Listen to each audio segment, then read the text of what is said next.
ও যুবক, দাড়িটা রাখলে আমার আল্লাহ খুশি, দাড়ি কাটলে তোমার আপনজন আত্মীয় স্বজনরা খুশি। এটাই তোমার ইমানের পরীক্ষা।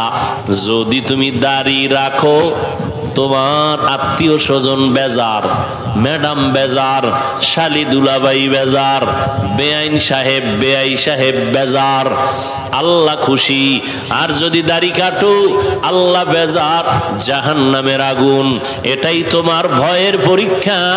তুমি আল্লাহর ভয়ে দাড়ি রাখবা নাকি তোমার আত্মীয়র ভয়ে দাড়ি কাটবা, এটা তোমার ইমানের পরীক্ষা। পাস করার জন্য লাগবে ধৈর্য।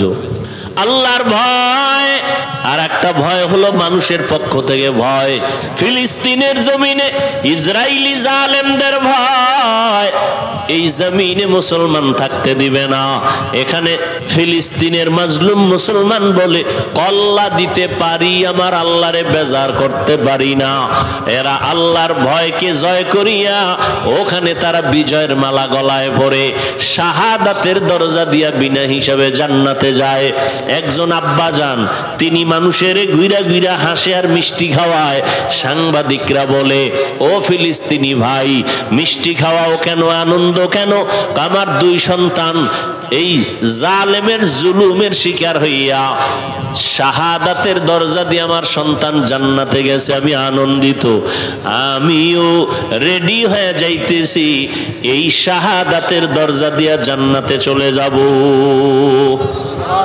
শাহাদাতের মরণ সোজা বিনা হিসাবে জান্নাত পাওয়ার মরণ। তো এখানেও ঝামেলা আছে, যদি মানুষকে দেখানোর জন্য কোনো রিয়া ঢুকে যায়। আল্লাহর ভয় দ্বিতীয়, সংক্ষেপ বললাম, দ্বিতীয়টা হলো ক্ষুধার দ্বারা আল্লাহ পরীক্ষা নিবেন। ক্ষুধা, ইমাম শাফিঈ রহমাতুল্লাহ আলাইহি বলেন, এখানে ক্ষুধা মানে হলো রোজা। সারাটা দিন না খাইয়া রোজা রাখছো, তোমার শরীরের মধ্যে যত ব্যাকটেরিয়া আছে সবগুলো মেরে ফেলছে সারাদিন না খাওয়ার কারণে। তোমার এই রোজাটা শরীরকে কন্ট্রোল করে, সুস্থ রাখে। অতএব তুমি সুস্থ যদি থাকতে চাও, রোজা রাখো। এজন্যই পৃথিবীর শ্রেষ্ঠ ডাক্তার, ডাক্তারদের ডাক্তার, মুফাসসিরদের মুফাসসির, মুহাদ্দিসগণের মুহাদ্দিস, সমস্ত মুফতিদের শ্রেষ্ঠ মুফতি রাহমাতুল লিল আলামিন শুধু রমজান না, প্রত্যেক সোমবার এবং বৃহস্পতিবার সপ্তাহে নবী রোজা রাখতেন। 3 নাম্বার পরীক্ষা হলো ওয়ানাকসিম মিনাল আমওয়াল, সম্পদের ঘাটতি। ইমাম শাফিঈ রহমাতুল্লাহ আলাইহি বলেন, সম্পদের ঘাটতি মানে হলো যাকাত। কিয়ামতের আগে বড় লোকেরা যাকাত দিবে না, যাকাত দেওয়াটাকে জরিমানা মনে করে। অথচ আমি তো চ্যালেঞ্জ দিয়া বলি, আল্লাহর জাতের কসম, এই জমিনে বারবার আমরা ব্যানার দেখি, সাইনবোর্ড দেখি রাস্তার পাশে, দারিদ্র বিমোচন করো, দারিদ্র বিমোচন।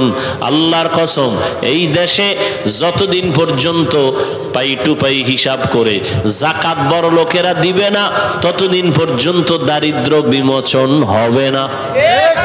আর যাকাত ঠিক মতো দিবে, দারিদ্রতা থাকবেই না ইনশাআল্লাহ। ও ভাই, ধনী বানায় কে? গরিব বানায় কে? এই জন্য আল্লাহ আইন করছে, ধনীরা তো ধনী, গরিবেরও সবল বানাও, যাকাত দিয়ে দাও। এটা যাকাতের 100 টাকা 2.5 টাকার মালিক তুমি না, এটা গরিব, গরিবকে দিয়ে দাও। ইয়া আইয়ুহান নাস আনতুমুল ফুকারাউ ইলাল্লাহ ওয়াল্লাহু হুয়াল গনিয়্যুল হামিদ।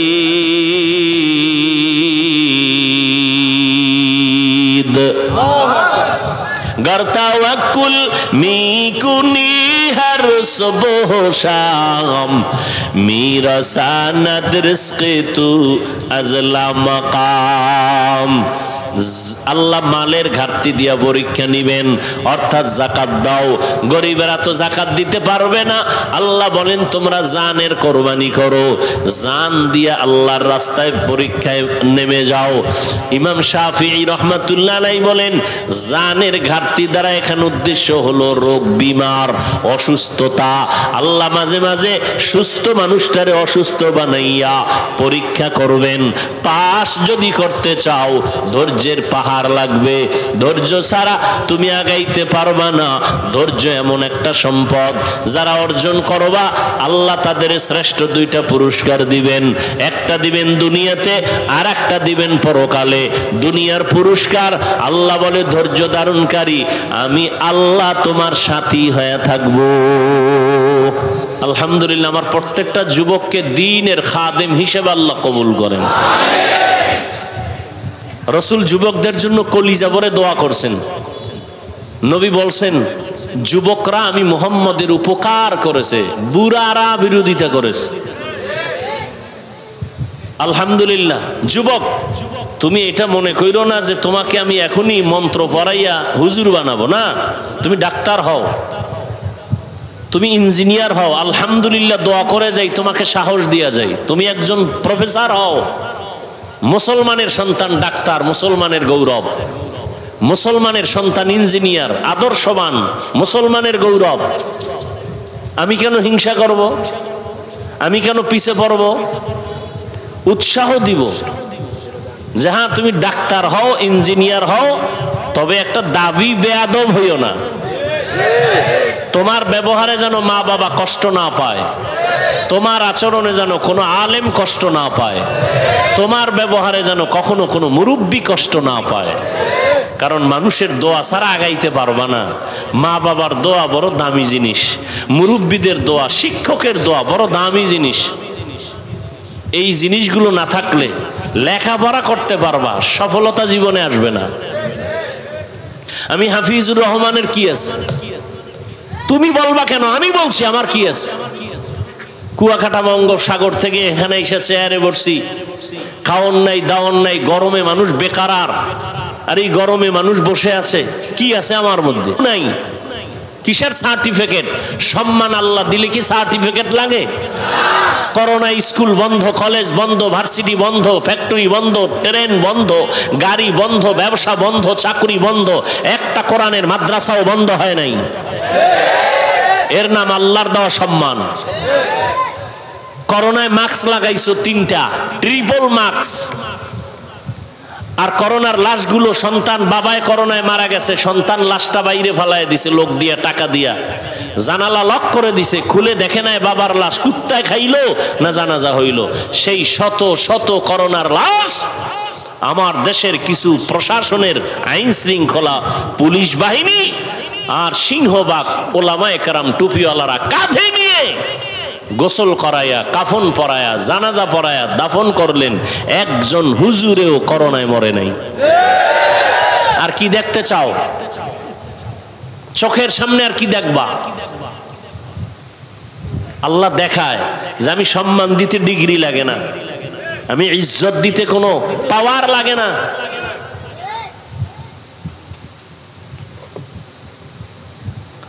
আল্লাহ আমাদের সব ভাইকে অহংকার মুক্ত জিন্দেগি দান করেন। ভাই তুমি সাউন্ডটা বাড়াইতে পারো না? রিভাবটা দিতে পারো না? বুঝো না রিভাব? বুঝো না? তা দাও, রিভাব দাও। তোমার মনিটর কই? মনিটর দিবে না তুমি? বলবে কেন? বদনাম কি হ্যাঁ হইব না তোমার?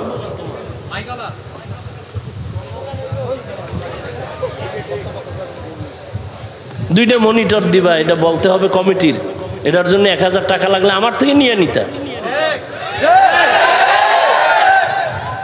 হ্যাঁ, আমি টাকা দিলাম, আপনি ঠিক বলতে তো আর টাকা লাগে না। পাবলিক না কয় হুজুর, কয় ভাই দাওয়াত, কয় আলহামদুলিল্লাহ, কয় আমনের বাড়ি, কয় নাউজুবিল্লাহ।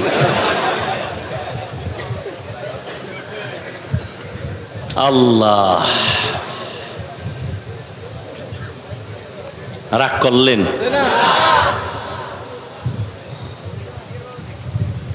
তো আমি যে আয়াত পড়েছি, আল্লাহ পাক রব্বুল আলামিন বলেন, ওয়ালানাবলুওয়ান্নাকুম বিশাইইম মিনাল খাউফি ওয়াল জুই ওয়া নাকসিম মিনাল আমওয়াল ওয়াল আনফুসি ওয়াস সামারাত ওয়া বাশশিরিস সাবিরিন।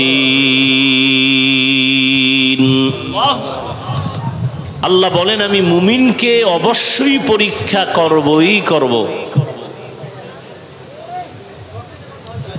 ভয়ের মাধ্যমে, ক্ষুধার মাধ্যমে, সম্পদের ঘাটতির মাধ্যমে, জানের ঘাটতির মাধ্যমে, ফলের ঘাটতির মাধ্যমে সুসংবাদ সাবিরিনদের জন্য। নবীজি বলেন, মাইয়ুরিদিল্লাহু বিহি খাইরান ইউসিব মিন, আল্লাহ যাকে বেশি মোহাব্বত করেন, ভালো জানেন, আল্লাহ তাকে মুসিবত দ্বারা পরীক্ষা নিবেন। যুবক ভাইরা একটু সহযোগিতা করবেন, কথা বললে তো আর এখানে বয়ান হবে না। শোনেন, বয়ান একটা পয়েন্ট বলতেছি, সবাই এটা পারলে লিখে রাখবেন, যেহেতু আপনার ভবিষ্যৎ। এই যুবকেরা, আবার সাউন্ডটা ডিস্টার্ব হইল গা।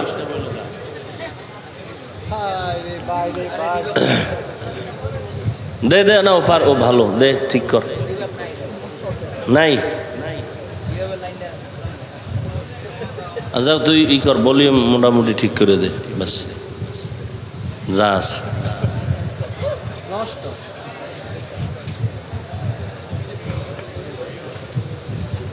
যুবক বাবারা, একটু ধৈর্যের সাথে বসি। আজকের বয়ানের বিষয় হলো ধৈর্য। যে বিষয়টা নিছি শুধু ধৈর্যের উপরে বয়ান। আল্লাহ প্রত্যেকের ধৈর্য ধারণকারীদের মধ্যে কবুল করেন।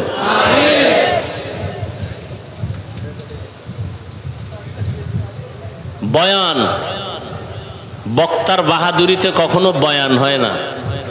এই কথাটা আজীবনের জন্য মনে রাখবেন, পারলে লিখে রাখবেন।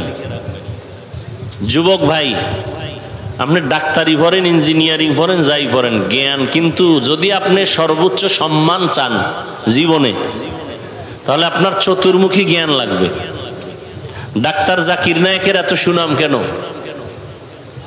একদিকের জ্ঞান আছে, সে একদিকের ডাক্তার, কিন্তু আজকে তার সুনাম চতুর্মুখী। মানুষকে জ্ঞানে বহুদূর নিয়ে যায়, গবেষণায় অনেক আগায় দেয়। ধর্মীয় লাইনে যথেষ্ট জ্ঞান রাখবেন, আর জীবনে যা কিছু হন, কোরআন শরীফটা শুদ্ধ করে নিয়েন। অনুরোধ থাকলো আমার, যে লাইনে যান। আজকে ডাক্তার জাকির নায়েক সাহেবের দুর্বলতা এক জায়গায়, কোরআন শরীফ শুদ্ধ নেই। ওলামায়ে কেরাম এই দিক থেকে খুব পিছনে, খুব দুর্বল। এই বিষয়টা বড় কঠিন, যে কোরআন সহি নেই তো তার ইমামতি সহি নেই, বড় কঠিন। কিন্তু পয়েন্টটা, কোরআন এটা এমন একটা আল্লাহর কুদরত।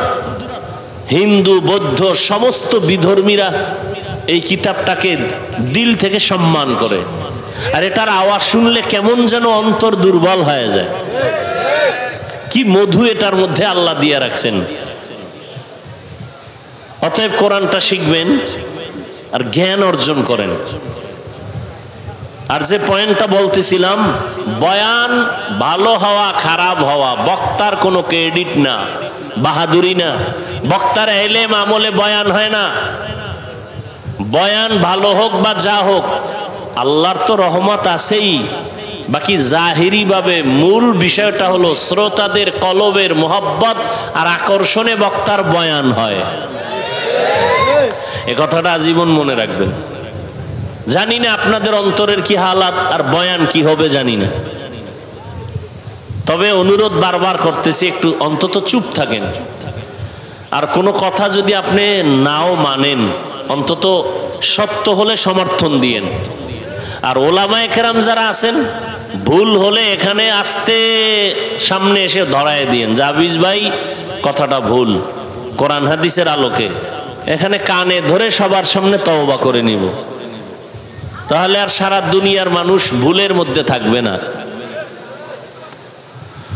আল্লাহ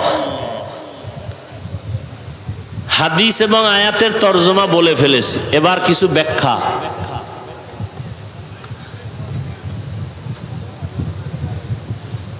আল্লাহর নবী বলেন এবং আল্লাহ যে আয়াতে বললেন আমি পরীক্ষা করব, নবীও বলেন আল্লাহ যাকে ভালোবাসেন তাকে মুসিবতের দ্বারা পরীক্ষা নিবেন। তাহলে বোঝা গেল মুসিবত আসা এটা আল্লাহর প্রিয় বান্দাদের জন্য বড় নেয়ামত। আল্লাহর প্রিয় বান্দাদের জন্য নেয়ামত। এজন্য আমাদের আকাবিরিন যারা আহলুল্লাহ, এরা মুসিবত আসলে আগে মাঝে মাঝে আলহামদুলিল্লাহ বলতেন, অথচ বলবে ইন্না লিল্লাহ। আলহামদুলিল্লাহ বলতেন কেন?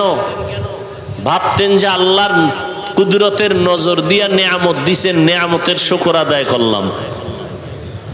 মুসিবত মুসিবত আসে কখনো গুনাহের কারণে, কখনো আসে পরীক্ষামূলক, আল্লাহ ধৈর্যের পরীক্ষা নিবেন, আর কখনো আল্লাহ মুসিবত দিয়া বান্দার মর্যাদা বাড়াবেন। বান্দা যে আমল করে তাতে মর্যাদার কাছে যাবে না, কিন্তু আল্লাহর কাছে সে প্রিয়। আল্লাহ তাকে মুসিবত দিয়া মর্যাদা বাড়ায় দেন।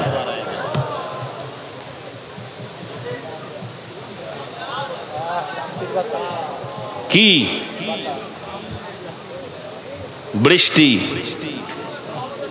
বৃষ্টি এতদিন দোয়া করছেন, উল্টা মোনাজাত করছেন, বৃষ্টি দাও, এখন উড়েন কা? দেখছেন একটু বাতাস আসতেছে, ভাল লাগে না? এই যে কইছি যে এই যে অধৈর্য শুরু হয়ে গেছে, ধৈর্যের বয়ান আমল শুরু। আরে ভাই, আমি যতক্ষণ আছি অতক্ষণ থাকেন। যদি পরিবেশ আল্লাহ বসতে না দেয়, আমরা জোর করে বসতে পারবো? তা আল্লাহ তো একটু, এই যে বয়ানটাই চলতেছে পরীক্ষা নিয়ে, আল্লাহ একটু পরীক্ষা করবেনই, মুসিবত দিয়া পরীক্ষা করবেন। ধৈর্যের সাথে বসেন, আল্লাহ পাক কামিয়াবি দান করেন। আল্লাহ আমাদেরকে পরীক্ষায় পাশ করার তৌফিক দান করেন। তো আল্লাহ যাকে মহব্বত করবেন তাকে পরীক্ষা নেবেন। নুজহাতুল মাজালিস নামক কিতাবে একটা ঘটনা পেয়েছি ধৈর্যের সম্পর্কে। স্ত্রী বড় ভালো, বাবার সন্তান, মোটামুটি দিনদারি, আবেদা, স্বামীও দিনের পথে আছে ঠিক। তো একদিন দুইজন কথা বলতেছে, কথা বলতে গিয়া স্ত্রী একটু পরীক্ষামূলক জিজ্ঞাসা করলেন স্বামীকে, আমাকে কি পরিমাণ মহব্বত করো? স্বামী বলল, মহব্বতের চূড়ান্ত সীমানায় আমি তোমাকে মহব্বত করি, যার উপরে আর মহব্বত নাই। বলে তার নমুনা কি? বলে তুমি আমার মরণ, তুমি আমার জীবন, যখন যা চাও আমি দেওয়ার জন্য রেডি। খেয়াল করেন, স্ত্রীকে স্বামী বলল যা চাও তাই দিব। স্ত্রী পরীক্ষামূলক জিজ্ঞাসা করলো, হ্যাঁ যা চাই তাই দিবা? হ্যাঁ দিব। তো এবার স্ত্রী কাছে আমাকে তালাক দাও। এ কথা যখন বলছে, বলে এটা তো সম্ভব না। বলে তুমি ওয়াদা করলা দিবা, আবার সম্ভব না কেন? বলে না, এটা দেওয়া যাবে না। তো ওয়াদা দিছো। দুইজনের মধ্যে বাকবিতণ্ডা, সমাধানের জন্য জমানার নবীর কাছে রওয়ানা। স্বামী আর স্ত্রী যাচ্ছে রাস্তার পার্শ্বে দিয়ে, হঠাৎ করে হোঁচট খেয়ে স্বামী বেচারা পরে পাও ভেঙে গেছে, কান্না শুরু করছে, আফসুস, পানি পড়তেছে। স্ত্রী বলে নবীর দরবারে যাওয়া লাগবে না, চলো বাড়ি। বাড়ি যাইয়া স্ত্রী বলে আমি যে তালাক চাইছিলাম ও কথাটা উড্ড করে নিলাম। স্বামী বলে চাইলা কেন? এবার আল্লাহর বান্দা এই প্রশ্ন করে। স্ত্রী বলে, ও স্বামী, রহমতের নবীর হাদিস শুনেছি, আল্লাহ যাকে বেশি মহব্বত করবেন, ভালোবাসবেন, তাকে মুসিবত দিয়া পরীক্ষা নিবেন। আমি তোমার ঘরে আসছি, তোমার সংসার পরিচালনা করি, আজও পর্যন্ত কোনো মুসিবত দেখি নাই, তোমার মধ্যে কোনো হা হুতাশ দেখি নাই, আহ শব্দ কোনো বের হয় নাই। আমি ভেবে নিলাম যেখানে মুসিবত নাই ওখানে আল্লাহ তাআলার রহমত নাই, আর যেখানে আল্লাহ তাআলার রহমত নাই আমিও সেখানে নাই। এজন্যই তালাক চেয়েছিলাম। রাস্তার মাঝে গিয়া যখন তুমি পড়ে গেছো, মুসিবত চলে আসছে, তোমার কান্না শুরু হয়ে গেল, আহ শব্দ বের হয়েছে, আমি তোমাকে বাড়ির মধ্যে নিয়ে আসলাম। মুসিবত আসছে, আল্লাহর রহমত চলে আসছি। যেখানে মুসিবত আছে সেখানে আল্লাহর রহমত আছে, যেখানে আল্লাহর রহমত আছে আমি বান্দিও সেখানে আছি। हकीकत से तो दुनिया बेखबर है, दुनिया की नुमाइश पर नजर है। नमी गुयाम के अज दुनिया जुदा बाश, बाहर कारे के बाशी बा खुदावास। अल्लाह कत दयामय, कत दयामय, কত দয়াময়। আল্লাহ বলেন, রে গোলাম আমি এতটা দয়াময়, এই রকম দয়ার আর কেউ নাই। মা সন্তানের মায়া করে, দয়া করে, বাবাও করে, কিন্তু পেছনে স্বার্থ আছে। আল্লাহ বান্দাকে দয়া করেন, পেছনে আল্লাহর নিজস্ব কোনো স্বার্থ নাই। দেখছেন নি, আল্লাহ নগদ দেখাইলেন, ও বান্দা কোরআনের কথা শুনবা, তুমি গরমে কষ্ট হয় একটু ঠান্ডা করে দেই। আল্লাহ কি পারেন। এজন্য আমি মাঝে মাঝে বলি, বান্দা চাইলে কিছুই হয় না, আল্লাহ চাইলে সব হয়। বান্দা চাইলে কিছুই হয় না, আল্লাহ চাইলে। কাদেরে কুদরত দারি বরকামাল, अंता रब्बी अंता हस्बी जुल जलाल, तुही कादिर जलीलुल्लाह जहादर, बहर हाले तुही मेरा निगाहदार। আল্লাহ পরীক্ষা দেওয়ার জন্য দুনিয়ায় পাঠাইলেন। আল্লাহ পাক বলেন, আমি পরীক্ষা দেওয়ার জন্য তোমাদের দুনিয়ায় পাঠাইলাম। আল্লাযী খালাকাল মাউতা ওয়াল হায়াতা লিয়াবলুয়াকুম আইয়ুকুম আহসানু আমালা ওয়া হুয়াল আজিজুল গফুর।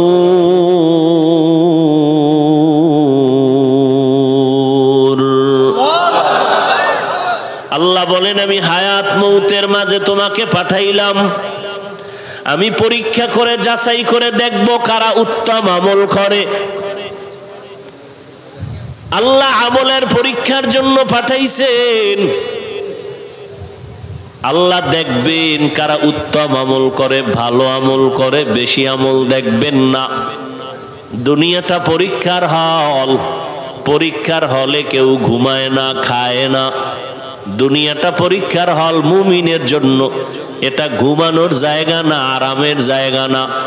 এজন্য পয়গম্বর বলেন, قال النبي صلى الله عليه وآله وسلم الدنيا سجن المؤمن وجنة الكافر।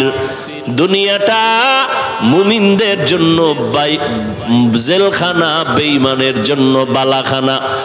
যত শান্তি বেঈমানরা দুনিয়ায় পাবে, মরণের পরে এদের অশান্তি শুরু হবে, আর শেষ হবে না।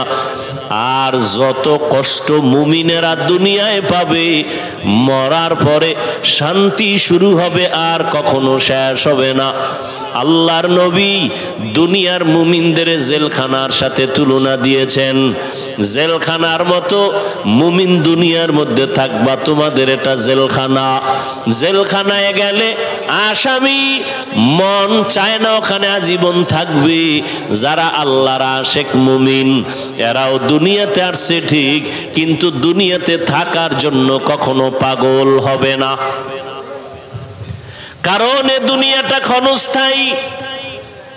এ দুনিয়া সাজানো একটা গুলশান। বিউটি পার্লারে গিয়া কত কালো মানুষ সাদা হয়ে যায়, কিন্তু এই সাদার এই সৌন্দর্যের কোনো ভ্যালু নাই। আল্লাহ বলেন, দুনিয়ার রং তামাশা দেখছো, স্বপ্নের মতো এগুলোর কোনো স্থায়িত্ব নাই। লা ইয়াগুররান্নাকা তাকাল্লুবুল লাযিনা কাফারু ফিল বিলাদ মাতাউন কালিলুন সুম্মা মাওয়াহুম জাহান্নাম ওয়া বিইসাল মিহাদ।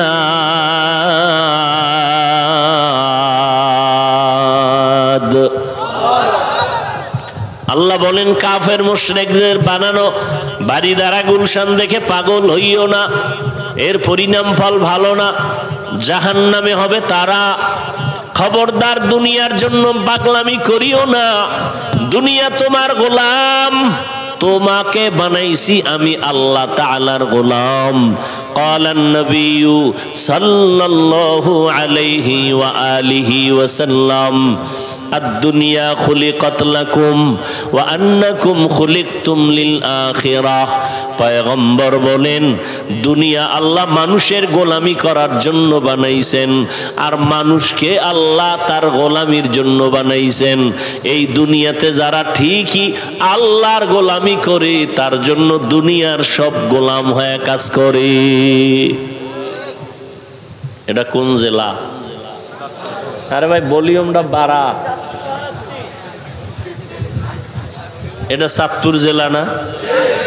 শাহরাস্তি থানা। এই জেলায় আর একটা থানা আছে কচুয়া, আসেনি? কচুয়া থানার ভিতরে একটা নামি দামি গ্রাম আছে উজানি, আসেনি? আমি উজানির ছাত্র, আমি চাঁদপুর জাফরাবাদের ছাত্র। হ্যাঁ, ওই উজানির যে কারি ইব্রাহিম, কারি সাহেব কয়, আমগো দেশে কারি সাহেব মানে মনে হয় ছোটখাটো, কিন্তু উজানির কারি ইব্রাহিম তিনি জবরদস্ত আলেম। একদিকে আলেম আর একদিকে সে কারি, এটা তার ডিগ্রি। একটা মানুষের ডিগ্রি অনেকগুলো, অথচ তার মূল বাড়ি নোয়াখালী, আপনাকে পাশেই তো নোয়াখালী। ওই নোয়াখালীতে তার বাবা টাকার বাগান বানায় ঘুমাইতেন, আর তার সন্তান ইব্রাহিমকে আল্লাহ বাছাই করছেন, আল্লাহ সিলেকশন করেছেন। মানুষ একজনের চেয়ারে বসাইতে হলে কি করে?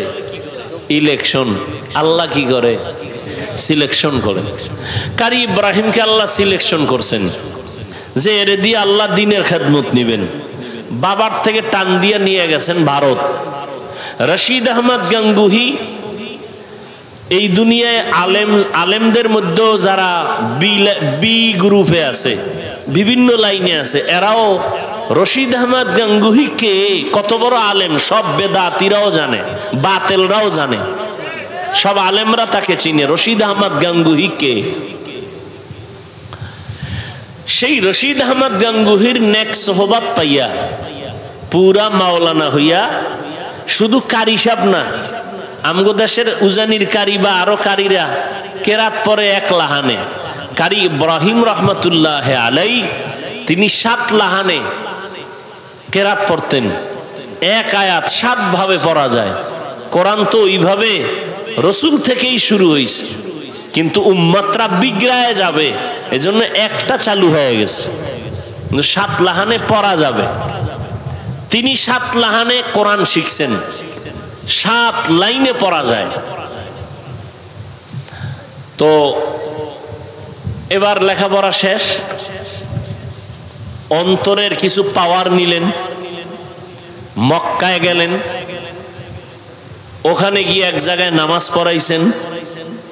কণ্ঠের আওয়াজ আর তেলাওয়াত শুনে মক্কার মানুষরা বেকারার হয়ে রেখে দিলেন ওখানে। পরে এক পর্যায়ে ওই আরবের মেয়ে বিয়ে দিলেন। শর্ত কি? মেয়েকে বাংলাদেশে নেওয়া যাবে না। রশিদ আহমদ গাঙ্গুহি রহমতুল্লাহ আলাইহি চিঠি লিখলেন, ইব্রাহিম তুমি আর কত থাকবা, দেশে গিয়া খেদমত করো দিনের। চিঠি ভাই আর দেরি করা যায় না, বিবি কি করবা, থাকবা না যাবা? শর্ত তো না যাওয়া, কারণ আমি যাব। তো অনুমতি নাও, নিয়ে আসলেন। এই উজানির জমিনটা ছিল হিন্দুদের মালিকানায়, বিশাল জঙ্গল খরিদ করলেন। করে জঙ্গল সাফ করার জন্য ভেতরে ঢুকলেন। ঢুকে দেখেন একটা পুরানো গম্বুজ, গম্বুজটা দেখেন, তিনি দেখছেন কত বছর আগে, সেই গম্বুজ আজও আছে সেই গম্বুজটাই। এখন যে উজানি যদি কেউ যান, উজানির যে বিশাল বড় মসজিদ, ওই মসজিদের দক্ষিণ পশ্চিম কর্নারে ওই গম্বুজটা আজও আছে। গিয়ে দেখেন একটা বাঘ তার বাচ্চাকে দুধ পান করায়। তো ইব্রাহিম রহমতুল্লাহ আলাইহি বললেন, বাঘ বনি আদম বড় দামি জাতি, তার মধ্যে আমরা এখন বসবাস করব, তুমি তোমার গন্তব্য অন্য জায়গায় নিয়ে নাও, এটা আমরা আদম সন্তান থাকবো। কথাটা বলতে দেরি, বাঘ তার বাচ্চাকে নিয়ে রওনা দিতে আর দেরি হয় নাই। আপনারা তো সুবহানাল্লাহ বলছেন, যারা উলিয়া উলিয়া মানে না এরা তো বলবে কাফের, নাউজুবিল্লাহ। আপনি বলবেন সুবহানাল্লাহ, হেরা কয় কি? এমনি নাউজুবিল্লাহ ওয়ালাগো কেমনে বুঝাই? আচ্ছা, আমারে আপনারা গ্রামের মানুষ সহজে বুঝদেই। আপনারা গরু নিয়ে হাল চাষ করেন এলাকায়, দেখছেন কখনো? কারা করে? বড় বড় হুজুরেরা, পাগড়িওয়ালারা, মোটামুটি সমাজের মোটামুটি একটু মূর্খ থার্ড ক্লাসের মানুষ, তাই তো ভাই? সত্য কথা স্বীকার করতে বলছি না? আচ্ছা, গরু নিয়ে যখন চাষাবাদ করে, সত্য কথা স্বীকার করেন, গরুটারে যখন ডানে কয়, ডানে যায়নি, বামে যাইতে কইলে যায়, দাঁড়াইতে কইলে দাঁড়ায়। তাহলে একটা গরু ওই রাখালের কথা শুনেনি, একটা বেনামাজির কথা গরু শুনে?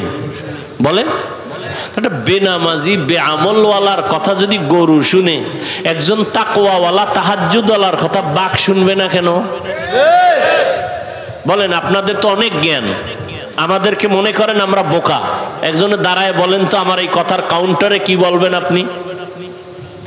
মানুষ দামি না বাঘ দামি? এক কথায় মানুষের থেকে দামি আর কোনো প্রাণী? দুনিয়ার যত প্রাণী সব মানুষের কি? একটু আগে বলছি কি? গোলাম। সমস্ত মখলুক মানুষের মানুষ কার গোলাম? আপনি আল্লাহর গোলামি করেন। আপনি কলা গাছের সাথে কথা বলবেন, ও কলা গাছ আপনার ইশারা বুঝবে, আপনার কথা মানবে, কিন্তু আপনার জিহ্বা পবিত্র লাগবে, চোখ পবিত্র লাগবে। আপনি তো সেই গোলাম হন নাই, বরং আপনি হইছেন দুনিয়ার গোলাম। ঘুমের ভিতরে টাকা, নামাজে দাঁড়াইয়াও টাকা, কারে মারবেন, কারে ধরবেন, কাটটা খাইয়া বড় লোক হবেন, এই তো চলছে। এতটা চূড়ান্ত খারাপের দিকে যাইতেছে। মা বাবাকে সেদিন একজনে শুনাইলো যে একটা সন্তান বাবাকে ইচ্ছা রকম পিটাচ্ছে, তা ভিডিও করে ছাড়ছে। একটা সন্তান বাবাকে পিটাচ্ছে ইচ্ছা রকম, আর এটা আবার ভিডিও ধারণ করে ছাড়লো।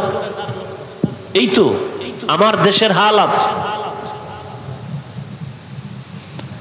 তো আমি যেটা বুঝাইতে চাইলাম যে আল্লাহর গোলাম যদি কেউ হয়, গোটা দুনিয়া তার গোলাম হবে, গোটা দুনিয়া তার কথা মানতে বাধ্য, গোলামি করতে বাধ্য।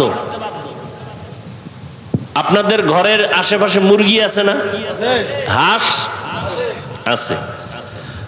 আপনার আম্মা জান বা আপনার ঘরের যে বোন মুরগি টুরগির খানা টানা ওই মহিলা দেয় না? মুরগি মহিলারে চিনেনি, ডাক দিলে আইনি। সন্ধ্যাবেলা হাঁসগুলো যখন ডাকে, আপনি ডাকলে জীবনও আইতো না, জীবনও না। গলাটা ফাটাই যদি ফালায় আবার চা খান, আবার ডাকেন। কোনোদিন হাঁস মালিক যখন ডাক দিবে, ওর ভাষা আছে, বুঝা ফেলাইছে, মালিক ডাকে, দে দৌড়, ঠিক নেই? সকালবেলা মুরগিটা ছাইরে দিলে, ঘরের মধ্যে মালিক কিন্তু দুইজন, আমিও আছি, আমার বউ আছে। মুরগি আমার দিকে যায় না বোর দিকে যায়? ও মালিক ভালো করে চিনছে যে না, এর কাছে গেলে খাওন নেই, জাগা মতো গেলে খাওন পাবো। মুরগিরে ডাক দিলে আইনি। তো একটা মা এর কথা যদি হাঁস বুঝে শুনে আর তার কমন মানে, কেমনে বুঝাইতাম? ওই নাউজুবিল্লাহর পার্টিরে কেমনে বুঝাইতাম বলেন তো? এই সাপ দেখলে সবাই ভয় পায় না? কিন্তু দেখেন তো যারা সাপ নিয়ে সাধনা করে, ওরা গলায় পেঁচায়, ওরা পাশে বসে খানা খায়। শুধু বড়রা না, বাচ্চাগুলো সাপ ধরে, ধরে না? অথচ আমরা সাপ দেখলে এই এলাকায় কেউ থাকবে না। সহজ কথা কেন বুঝেন না? আপনি আল্লাহর গোলাম হন, গোটা দুনিয়া আপনার গোলাম হবে ইনশাআল্লাহ।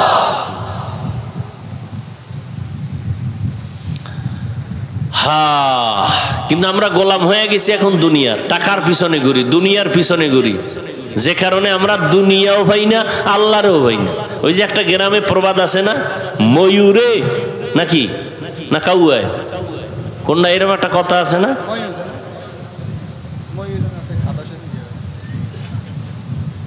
কাউয়ার নাচ ময়ূরে দেয় না ময়ূরে নাচে কাউয়ার মতো, কোনটা? শেষে নিজেরটাও ভুলে যায়, শেষে নিজেরটাও ভুলে যায়। এই যারা দুনিয়া পাওয়ার জন্য দৌড়ায়, আল্লাহর কসম, যারা দুনিয়ার জন্য দৌড়ায় আখেরাতকে লাথি মেরে, এরা দুনিয়াও পায় নাই আখেরাতও পায় নাই। আচ্ছা, দুনিয়ার পিছনে দৌড়ানোর টার্গেট কি? সম্মানে থাকবো, শান্তিতে থাকবো, ঠিক? আমাকে একজন দেখান তো সুদ ঘুষ খাইয়া, হারাম খাইয়া 10 তলা 20 তলা বিল্ডিং করে একজনেও কি শান্তিতে আছে? সম্মান কিসের সম্মান? কিসের সম্মান? সম্মানের পিছনে জুতা মোবারক রেডি, কথা ঠিক নেই? আমরা চেয়ারে বসছি, চেয়ারম্যানও চেয়ারে বয়নি। চেয়ারম্যানের চেয়ারের মেয়াদ আছে, কোরআনওয়ালার চেয়ারের কোনো মেয়াদ নাই। সম্মান কে দেয়? আর আমরা যারা ফকিন্নি, আমগো যারা বোকা বলেন, আমরা দুনিয়াদারি বুঝি না, আখেরাত লইয়া একটু চিল্লাই, বলেন তো আমগো সম্মান কম? সত্য কথাটা বলেন না, কম। কে দিছেন? আমরা অশান্তিতে আছি। হ্যাঁ, জাহিরি ভাবে দেখবেন আপনার মাসে ইনকাম 50, টেবিলের তলে 50, কত হইছে?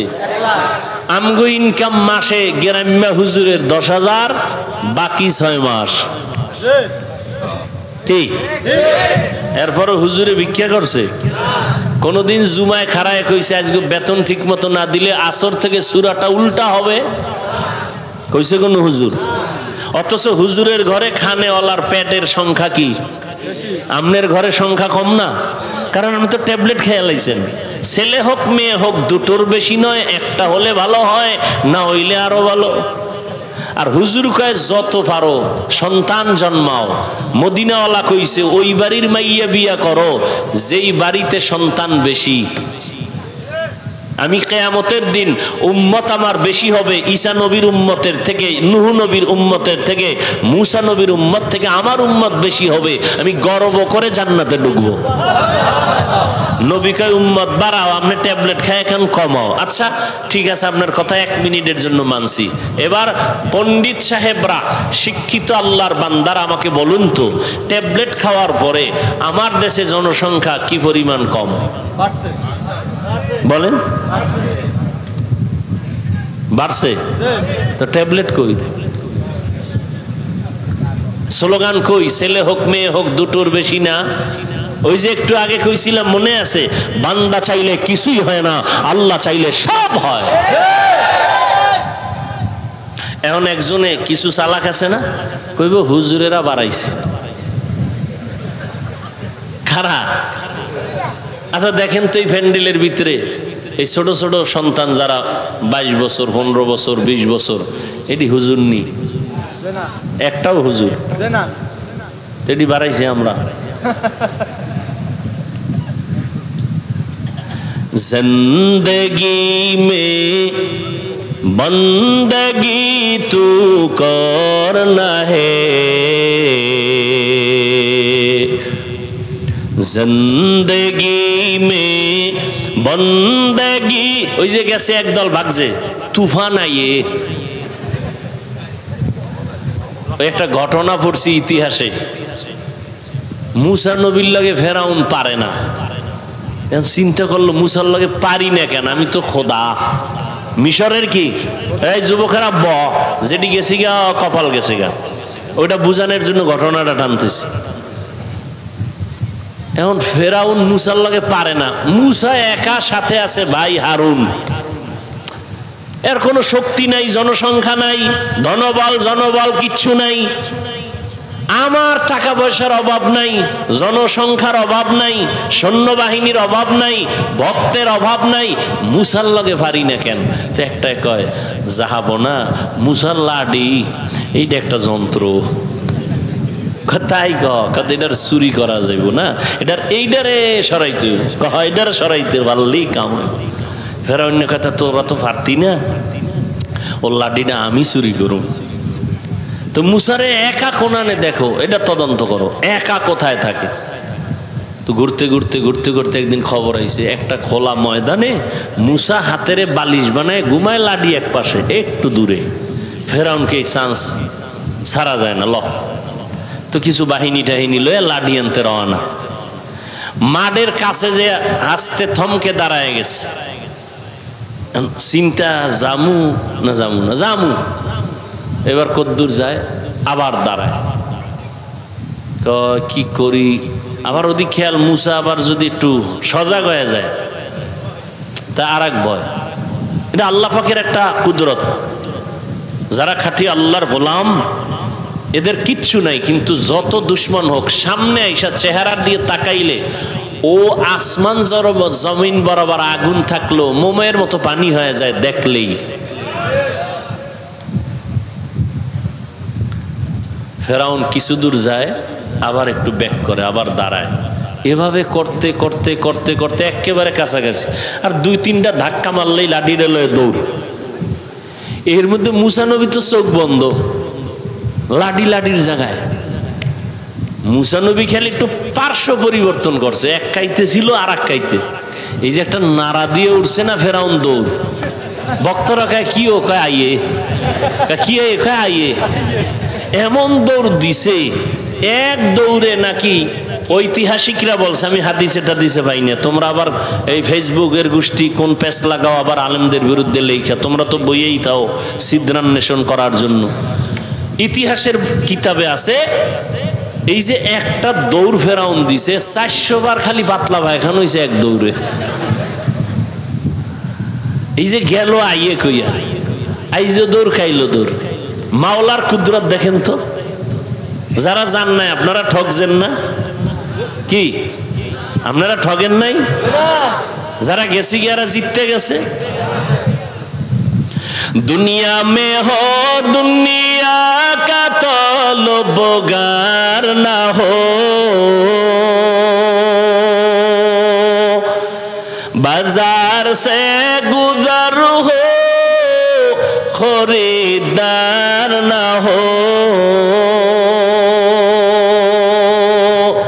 ये दुनिया एक मिसल कागज फूल है, ये दुनिया एक मिसल कागज फूल है, जिंदगी में बंदगी तू कौन नहीं, जिंदगी में बंदगी तू कर नहीं, जिंदगी बे बंदगी शर्मिंदा है, जिंदगी बे बंदगी शर्मिंदा है, जिंदगी में बंदगी कुन बंदगी, जिंदगी बे बंदगी शर्मिंदगी। আল্লাহ তাআলা বলেন, ও মানুষ, আমি মুমিনের পরীক্ষা দেওয়ার জন্য দুনিয়ায় পাঠাইলাম। আমি আমলের পরীক্ষা নিব, দেখব কারা ভালো আমল করে। বেশি আমল আল্লাহ দেখবেন না, আহসানু আমালা বলেছেন। আল্লাহ ভালো আমল দেখবেন, তবে কোন দিনের আমলটা ভালো আমারও জানা নাই, আপনারও জানা নাই। এজন্য আমল বন্ধ করা যাবে না, আমল চালু রাখতে থাকো। একদিন আমল করতে করতে করতে করতে এক সময় ইখলাস চলে আসবে, আল্লাহর মোহাব্বত ভরে আমল হবে। জীবনে 50,000 সেজদা দিবা, এক সেজদা যদি আল্লাহর কাছে ভালো বলে কবুল হয়, তোমার 49,000 সেজদা যদি কাজে নাও লাগে, ওই এক সেজদা জান্নাত ওয়াজিব করে ফেলবে। আতিনা ফি দারে দুনিয়া না হাসান, আতিনা ফি দারে উকবা না হাসান, ইয়া গিয়াসাল মুস্তাগীসিন ইহদিনা লফতিখারা বিল উলুমে वल गीना। हर घड़ी दे ने को तू तैयार है, जो न मांगे उससे तू बेजार है।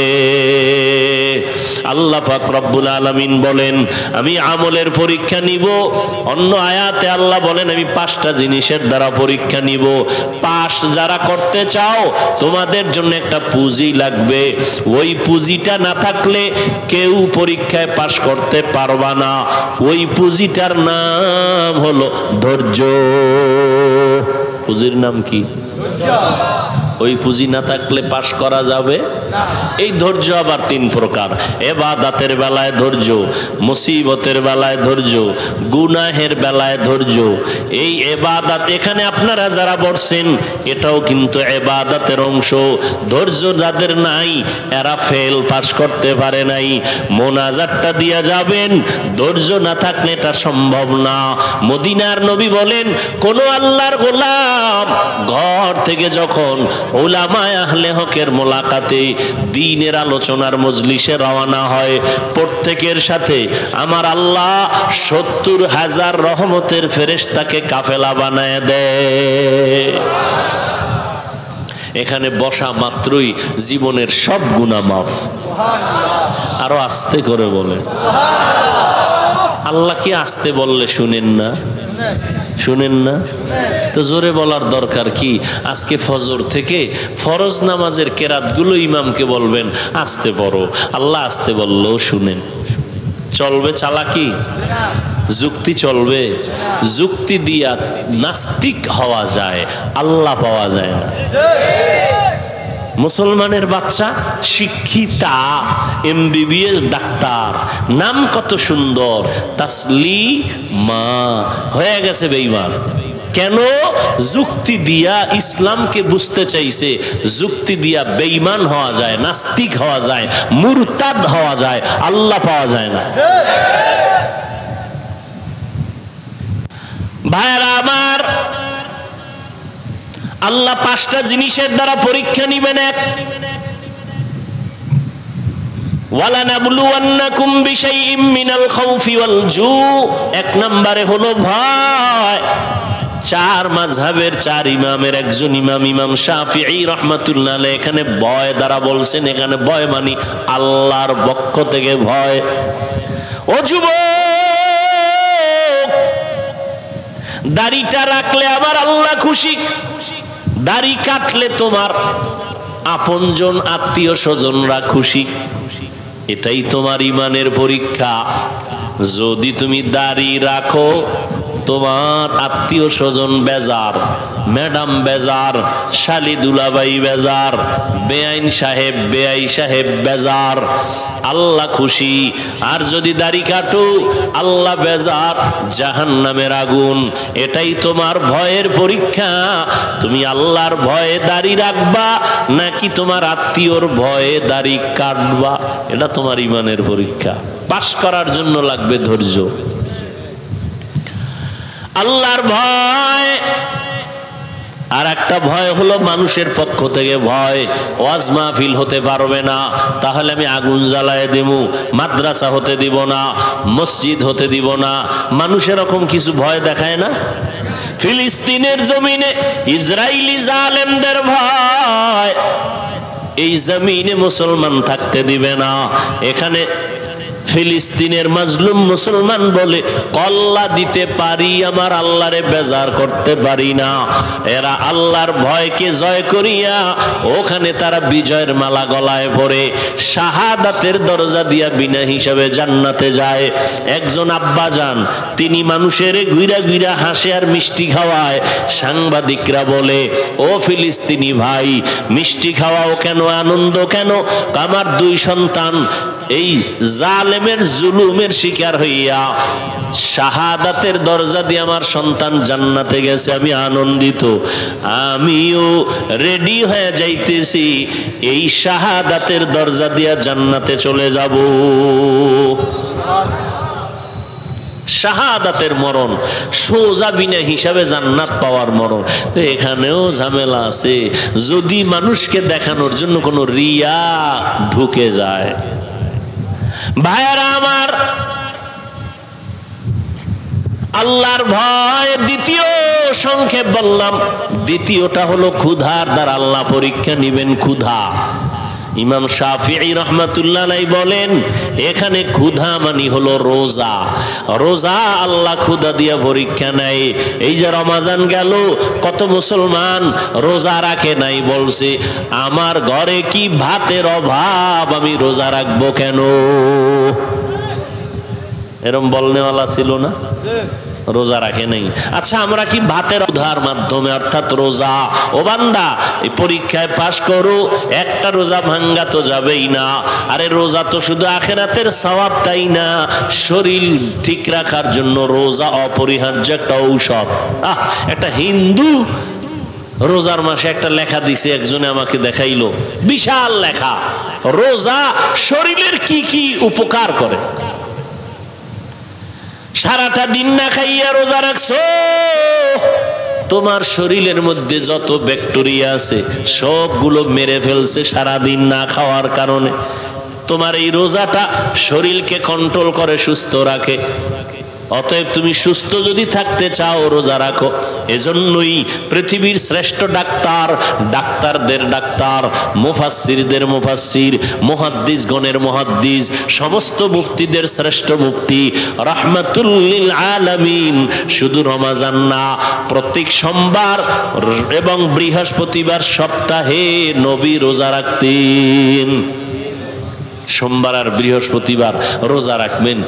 একটু কষ্ট হবে, অভ্যাস করে ফেলাইলে দেখবেন শরীর তাজা, রোগ শোক কম হবে।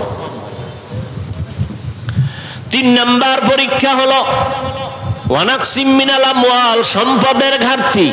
ইমাম শাফিঈ রহমাতুল্লাহ আলাইহি বলেন, সম্পদের ঘাটতি মানে হলো যাকাত। কিয়ামতের আগে বড় লোকেরা যাকাত দিবে না, যাকাত দেওয়াটাকে জরিমানা মনে করে। অথচ আমি তো চ্যালেঞ্জ দিয়া বলি, আল্লাহর জাতের কসম, এই জমিনে বারবার আমরা ব্যানার দেখি, সাইনবোর্ড দেখি রাস্তার পাশে, দারিদ্র বিমোচন করো, দারিদ্র বিমোচন। আল্লাহর কসম, এই দেশে যতদিন পর্যন্ত পাই টু পাই হিসাব করে যাকাত বড় লোকেরা দিবে না, ততদিন পর্যন্ত দারিদ্র বিমোচন হবে না। আর যাকাত ঠিক মতো দিবে, দারিদ্রতা থাকবেই না ইনশাআল্লাহ। ও ভাই, ধনী বানায় কে? গরিব বানায় কে? এই জন্য আল্লাহ আইন করছে, ধনীরা তো ধনী, গরিবেরও সবল বানাও, যাকাত দিয়ে দাও। এটা যাকাতের 100 টাকা 2.5 টাকার মালিক তুমি না, এটা গরিব, গরিবকে দিয়ে দাও। ইয়া আইয়ুহান নাস আনতুমুল ফুকারাউ ইলাল্লাহ ওয়াল্লাহু হুয়াল গনিয়্যুল হামিদ।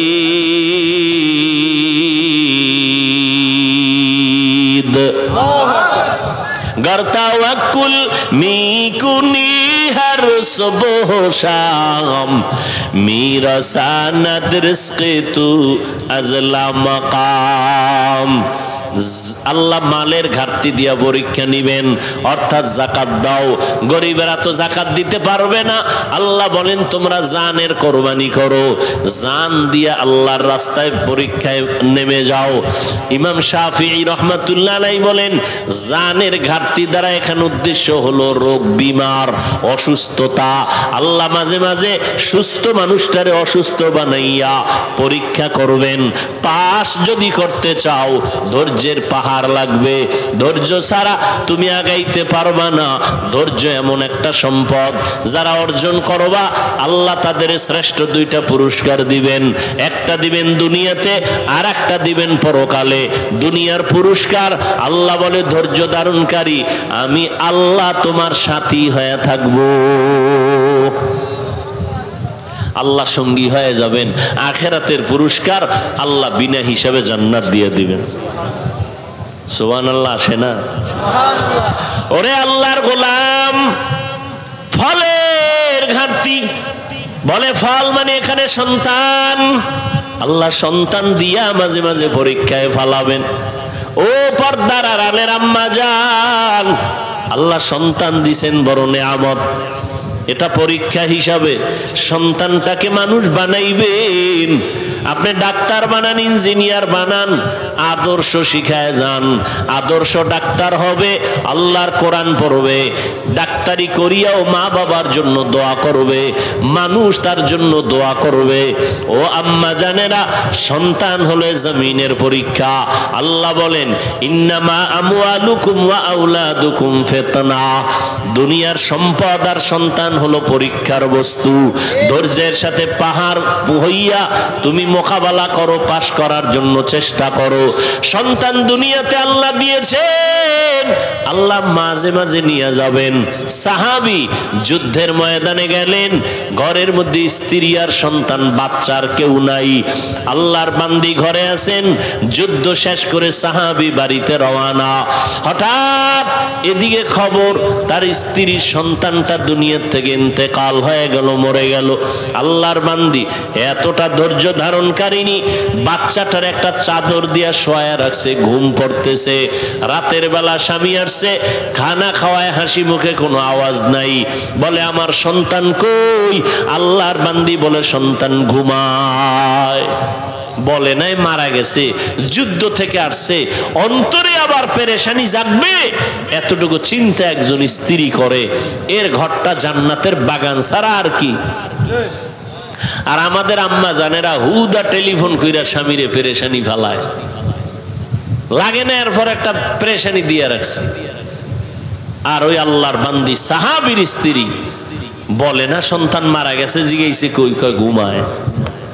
রাতে খাওয়ায় ঘুম পাড়ায় দিছে, স্ত্রীও ঘুমায়, স্বামীও ঘুমায়। ফজরের আজান হয়ে গেছে, নামাজ শেষ। এইবার স্ত্রী কয় স্বামী মনটা ভালো নি আপনার? কয় হ্যাঁ ভালো। একটা কথা বলবো, রাগ করবেন? কয় না তো। এই আল্লাহর বান্দারা, পর্দার আড়ালের মা, শুনো ইতিহাস। আল্লাহর বান্দি কয় আপনার কাছে যদি কেউ টাকা আমানত রাখে, কোনো জিনিস, আপনি রাখবেননি? কয় হ্যাঁ রাখবো। কাঁচা সময় মতো যদি চায় দিবেননি? কয় দিব। কয় দিতে গিয়া মনে কোনো কষ্ট আসবেনি? কয় না, কোনো কষ্ট আসবে না। এবার আল্লাহর বান্দি ডেকে বলে ও স্বামী আমার, আল্লাহ একটা সন্তান দিয়েছিলেন আমাদেরকে আমানত, গতকাল আল্লাহ আমানত নিয়ে গেছেন, সন্তান দুনিয়াতে জিন্দা নাই, আল্লাহ আমানত নিয়ে গেছেন। স্বামী একটা চিৎকার মেরে বেহুশ হইয়া হুশে আসিয়া কয় রে বিবি, আল্লাহর দেওয়া জিনিস নিয়ে গেছেন, কোনো দুঃখ নাই, কোনো কষ্ট নাই। আল্লাহর কাজের উপরে আমি খুশি, আল্লাহর উপরে কোনো প্রশ্ন নাই। কিন্তু আমি আশ্চর্য, আমি একটা পুরুষ মানুষ আর তুমি নারী, তুমি এতটা ধৈর্য কেমনে ধরেছো? আল্লাহ পাক কোরআন শরীফের মধ্যে নারী ধৈর্যের বেলায় যেই সুসংবাদ দিছেন, তুমি সেই সুসংবাদ প্রাপ্তা হয়ে গেছো। আমার অন্তর বলে এই ধৈর্য তোমাকে জান্নাতে নিবে, তবে আমাকে ওয়াদা দাও তুমি জান্নাতে যাইবা, আমাকে নিয়ে যাইবা নি। ধৈর্য ও আল্লাহর বান্দা, ও যুবক, আজকে আমিও তো তোমার মতো প্যান্ট শার্ট টাই লাগা দাড়ি খাইটা রাস্তায় চললে কেউ আমারে বাধা দিত না, কিন্তু টুপি মাথায় দিলে মাথা গরম, জামার কারণে শরীর গরম, সব বুঝি, তারপরও কেন নামাজ ছাড়ি না, বেপরদায় চলি না। ও যুবক বাবা, আমি এতক্ষণ তোমাদের চিল্লায় যে বয়ান করলাম, একবারও আমি বলি নাই স্কুল কলেজ বাদ দিয়া চলে আসো মাদ্রাসায় হুজুর হও, একবারও বলি নাই তাবলিগ না করলে জাহান্নামে যেতে হবে। আমি বরং আশা দিয়ে আশ্বাস দিয়ে গেলাম, স্কুলে পড়ো কলেজে পড়ো বাধা নাই, নবীর তরিকা মতো চলো, মা বাবার দোয়া নাও, আলেমের পরামর্শ নাও, মুরব্বীর সাথে কোনো বেয়াদবি করবা না। বলবা হাফিজ ভাই এটা আপনার দ্বারা সম্ভব, আমরা কেমনে করব, আমরা তো ভালো পরিবেশে থাকি না। এবার তোমার বিবেকের কাছে আমার প্রশ্ন, বাবা তোমার মতো যুবক জীবনে মাদ্রাসায় পড়ে নাই, স্কুলে পড়ে, কলেজে পড়ে, চাকরি করে, ব্যবসা করে, তুমি আমাকে জবাব দাও, এই লাইনে থাকিয়াও 5 ওয়াক্ত নামাজ পড়ে আছে না নাই? তাহলে তুমি কেন পারবা না? মনটাকে বুঝাও রে যুবক। তোমার মতো যুবক কৃষি কাজ করে, নামাজ ছাড়ে না, তুমি কেন পারো না? তোমার মতো যুবক নদীর মধ্যে মাছ ধরে, নামাজ ছাড়ে না, তুমি কেন পারবা না রে বাবা? কয়দিন আর বাহাদুরি করবা? দেখো না এই যে রোজার ঈদটা গেল, কত মানুষ গেল, মইর একসাথে 22 জন মারা গেছে, 14 জন নাই, 11 জন নাই, বেশিরভাগ লাশ যুবক, যুবক, তাজা তাজা যুবক। ঘুমের ঘরেও কত যুবক মরে যায়। কয়দিন আর বাহাদুরি করবি রে যুবক? মনে বুঝাও, তোমার মতো যুবক যদি স্কুল কলেজে পড়িয়া চাকরি করে, র্যাব, আর্মি, পুলিশ, বিডিআরের নামাজ পড়ে, ব্যবসা করে, নামাজ পড়ে, তুমি কেন পারবা না? এখন থেকে তওবা করো, মনটাকে তৈরি করো, মনে মনে আল্লাহকে বলো, আল্লাহ জীবনে তো গুনাহ কম করি নাই, নামাজ কম সারি নাই, বেপরদায় কম চলি নাই, আজকে থেকে তওবা করে নেই, আর নামাজ ছাড়বো না, দাড়ি কাটবো না, বেপরদায় চলবো না, মা বাবাকে কষ্ট দিব না, ওলামায়ে কেরামের পরামর্শ নিয়া, আমার ওস্তাদ শিক্ষকদের দোয়া নিয়া, এরপরে মুরব্বীদের দোয়া নিয়া সামনে নবীর সুন্নাত অনুযায়ী চলবো। তবে সবার কপালে তওবা নসিব হবে না, কারণ আল্লাহ তাআলা হেদায়েত না দিলে হেদায়েত পাওয়া যায় না। নবীজি বয়ান করলেন, আবু জাহাল এত বয়ান শুনিয়াও কালেমা পড়ে না, আর ওমরের মতো বান্দা নবীকে জবাই করতে আসিয়াও কালেমা পড়ে নেয়। হেদায়াতের চাবি আল্লাহর হাতে, জানি না কার দিলটা নরম, কে হেদায়াত পাবে। কোন আল্লাহর বান্দা এখান থেকে তওবা করে যাবে, জীবনে তো কম গুনাহ করি নাই, আজকে থেকে চাকরি করি, স্কুলে পড়ি, আর যা করি, আর নামাজ ছাড়বো না, বেপরদায় চলবো না, মা বাবার সাথে বেয়াদবি করবো না, উলামায়ে কেরামের দোয়া নিয়ে, পরামর্শ নিয়ে নবীর তরিকায় চলবো। তওবা করার মতো যদি কারো অন্তর তৈরি হয়, অন্তরে যদি মুনাফিকি দুর্বলতা না থাকে, যাদের অন্তর তৈরি আছে তওবা করার জন্য, আমি তাদেরকে বলবো, দুটো হাত আমার আল্লাহকে দেখা দাও। আয় আল্লাহ, হাত কবুল করে নেন, তওবা কবুল করে নেন, তওবার উপরে মজবুত হইয়া চলার মতো তৌফিক দান করেন, আমিন।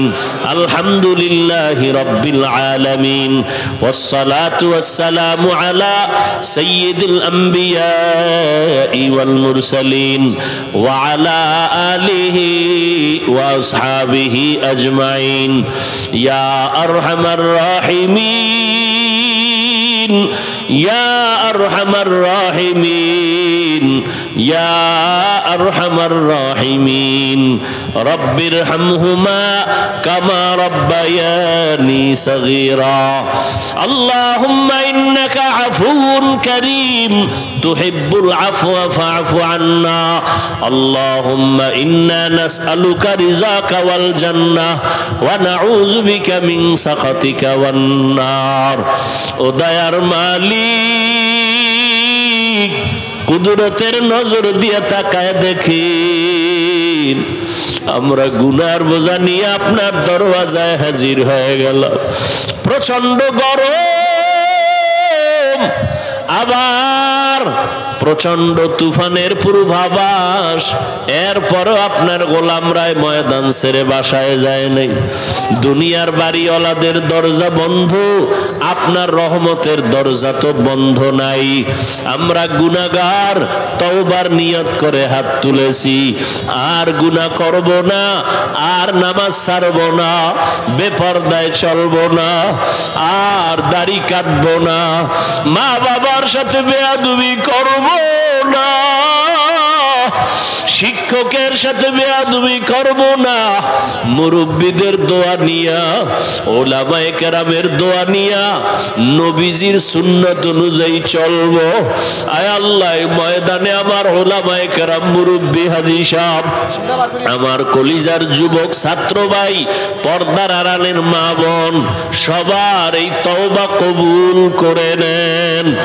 আয় আল্লাহ, তওবার উপরে মজবুত হইয়া চলার মতো তৌফিক দান করেন। আল্লাহ, মাহফিল কবুল করে নেন, আয়োজনকারী সহযোগিতাকারীদের কবুল করে নেন, এলাকায় শান্তি দান করেন, মা বোনদের আবেদা বানায় দেন, সন্তানগুলো নেককার বানায় দেন, মাদ্রাসাগুলো কবুল করে নেন, অন্যান্য শিক্ষা প্রতিষ্ঠান নবীর আদর্শে কবুল করে নেন, যারা লেখাপড়া করে পরীক্ষার্থী কামিয়াবি দান করেন, আমার কলিজার প্রত্যেকটা যুবক ছাত্রগুলো কবুল করে নেন, মোবাইলের গুনাহের থেকে হেফাজত করেন, গুনাহের প্রতি ঘৃণা বাড়ায় দেন, নেক আমলের আগ্রহ বাড়ায় দেন, সারা দুনিয়াবাসীকে মাফ করে দেন, বিদেশের ঘরে যারা চাকরি করে, ব্যবসা করে, হেফাজত করেন, ফিলিস্তিনের মুসলমানদের উপরে রহমত নাজিল করেন, ইসরায়েলের জালেম সহ সমস্ত জালেমদের জুলুম থেকে হেফাজত করেন, বাংলাদেশ শান্তির দেশ বানায় দেন, প্রশাসনিকভাবে যারা কাজ করে দিনদার বানায় দেন। আয় আল্লাহ, জনপ্রতিনিধির দায়িত্বে যারা দিনের খাদেম বানায় দেন। আয় আল্লাহ, সবার সাথে মোহাব্বত বাড়ায় দেন, রিয়া হাসাদ কিবির দূর করে ইখলাস দান করেন। আয় আল্লাহ, ইলম হিলম হিকমত আমলে বরকত বাড়ায় দেন, রিয়া হাসাদ কিবির দূর করে দেন, উলামা তোলাবা উম্মতের অন্তরে ইজ্জত বাড়ায় দেন, মুখালেফের মুআফিক বানায় দেন। আমাদের জান, আমাদের মাল, আমাদের আহাল পরিবার কুদরতের দ্বারা হেফাজতের ব্যবস্থা করে দেন। আয় আল্লাহ, জাহেরি বাতিনি দুশ্মনদের চক্রান্ত থেকে হেফাজত করেন, বাতিলের মোকাবেলায় বিজয় দান করেন, উলামায়ে আহলে হকের বিজয় দান করেন, মিথ্যা মামলা থেকে চিরমুক্তির ব্যবস্থা করে দেন, সবার ব্যবসা চাকরি কামাই রুজিতে হালাল ভাবে বরকত বাড়ায় দেন, অভাব দূর করে দেন, ঋণ আদায়ের ব্যবস্থা করে দেন। আয় আল্লাহ, সমস্ত মাখলুকতের শারারাত থেকে হেফাজত করেন, পরমুখাফেক্কির থেকে হেফাজত করেন, নবীজির রওজা মুবারক বাইতুল্লাহ জিয়ারতের তৌফিক দান করেন। আয় আল্লাহ তাআলা, নবীজির সুন্নাতওয়ালা জিন্দেগি দান করেন। আয় আল্লাহ, ঘরে ঘরে সুন্নতের আমল জারি করায় দেন। আয় আল্লাহ, প্রত্যেকটা যুবকের দিনের খাদেম বানায় দেন। আয় আল্লাহ, নবীজির মোহাব্বতে আমাদের দিলের নেক আশা পূরণ করে দেন। আমাদের মা বাবা মুরব্বী যারা দুনিয়ায় নাই, এখানে অনেকে হাত তুলেছে যার মা নাই, বাবাও নাই, অন্ধকার কবর থেকে দোয়ার অপেক্ষায়। ও আল্লাহ, যার মা বাবা নাই, ইতিমের মতো হাত তুলেছেন, সবার কবর জান্নাত বানায় দেন, যারা বেঁচে আছেন হায়াত বাড়ায় দেন। আয় আল্লাহ, আমাদের দীর্ঘ নেক হায়াত দান করেন, যারা অসুস্থ কুদরতের দ্বারা সুস্থ করে দেন।